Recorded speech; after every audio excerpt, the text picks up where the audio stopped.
सुप्रभात। आज हम औ की मात्रा के बारे में जानेंगे। ये है स्वर और ये है इसकी मात्रा। नीचे रेखा और ऊपर दो तिरछी रेखाएं। औ की मात्रा।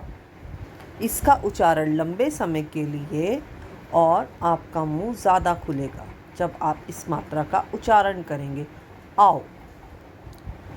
देखते हैं कौन कौन से अंग्रेज़ी के अल्फ़ाबेट इसमें आते हैं। आओ या फिर ए ओ या फिर ए यू। आओ, इसका उच्चारण ऐसे होगा। हमने इसको बड़ा औ नहीं कहना है। जब हम इसका उच्चारण करते हैं हमें उसी से ही पहचानना है इसको।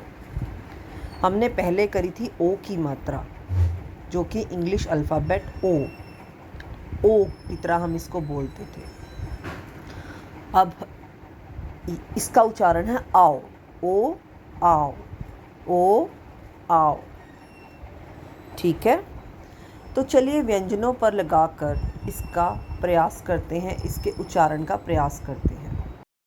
अब हम औ की मात्रा को व्यंजनों के साथ लगाकर इसको बोलने का प्रयास करेंगे। जैसे क औ की मात्रा क, म औ की मात्रा म, ल औ की मात्रा ल, ज औ की मात्रा ज, त औ की मात्रा त, ब औ की मात्रा ब, ग औ की मात्रा ग, आपका मुंह ज़्यादा खुलेगा, प औ की मात्रा प।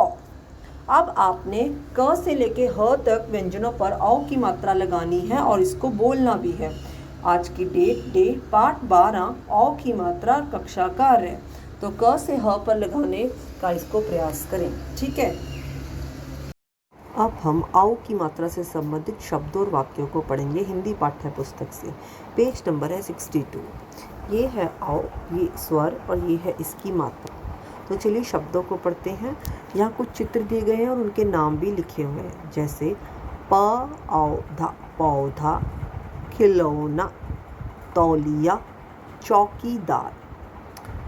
न आओ नाव, स आओ सौ, द आओ दौर, दौर मीन्स समय, कालचक्र। बौना, बौना मतलब छोटा आदमी जिसकी हाइट नहीं बढ़ती है, जो छोटा ही रह जाता है।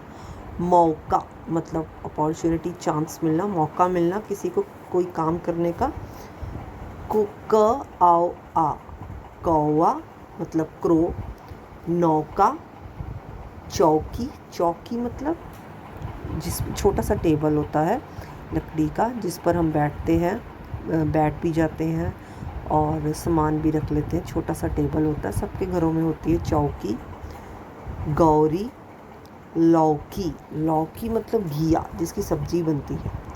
कौड़ी, कौड़ी मतलब पहले के टाइम में रुपयों को कौड़ी कहा करते थे। मौसम, नौकर, मौसमी, मौसमी जिसका जूस बनता है।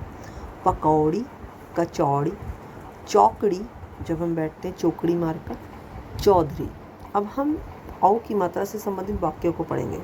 मौसी ने फल चौकी पर रखा, मौनी ने उसे ठीक से परखा। मौसी ने जो फल चौकी पर रखा, मौनी ने उस फल को जांचा कि फल ठीक है, परखा मतलब जांचा। मौसमी काट कर जूस निकाला, फिर मौसमी को काट के उसका जूस निकाला। नौकर ने फिर नमक मिलाया, जूस में नमक मिलाया। तौलिए से साफ किए सब हाथ। उसके बाद जब जूस निकाल लिया, नमक मिला लिया, तो तौलिए से हाथ साफ किए। पकौड़ी भी थी सबके पास। ये थे वाक्य। जोड़कर शब्द बनाओ। पकौड़ी, चौकड़ी, कचौड़ी और कौड़ी। आपने भी इसी तरीके से प्रैक्टिस करनी है। अब है आज का गृह कार्य। एमिटी यूनिवर्सिटी की जो बुक है आपकी, आपने उसमें से क से लेके ह तक प्रैक्टिस करनी है। औ की मात्रा लगाकर व्यंजन के साथ औ की मात्रा लिखिए और उनका सही उच्चारण कीजिए। क से लेके ह तक। कौ, खाओ, गाओ, घाओ, इस तरीके से। ठीक है, तो आज के लिए इतना ही। धन्यवाद।